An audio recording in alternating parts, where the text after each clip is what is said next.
Una maxi frode da 39 milioni di euro, quella scoperta dalla Guardia di Finanza di Vicenza, sotto sigillo 36 immobili tra Marche, Toscana, Lazio, 2 imbarcazioni da diporto, 3 auto di lusso, 27 partecipazioni societarie, 2 orologi preziosi e numerosi conti correnti. Indagini nate dopo un esposto nel 2018 da parte di una badante attiva nell'Alto Vicentino che ha spiegato alla Finanza di Schio di essere stata costretta da un dipendente di un'agenzia di Padova a corrispondere una somma di denaro all'atto dell'assunzione e della percezione del primo stipendio. Le indagini hanno permesso di far luce su una vasta frode che si celava dietro l'operatività di tale agenzia. Nonostante fosse il front office sul territorio per la fornitura di manodopera, le badanti erano formalmente inquadrate all'interno di società cooperative con sede legale a Roma e operativa a Milano, ma di fatto inesistenti. Sono state individuate 17 società cooperative attive in tutto il territorio nazionale, in svariati settori economici di fornitura di manodopera,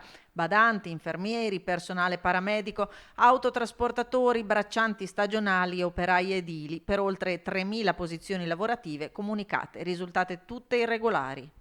Tutte queste cooperative avevano un front office che erano le agenzie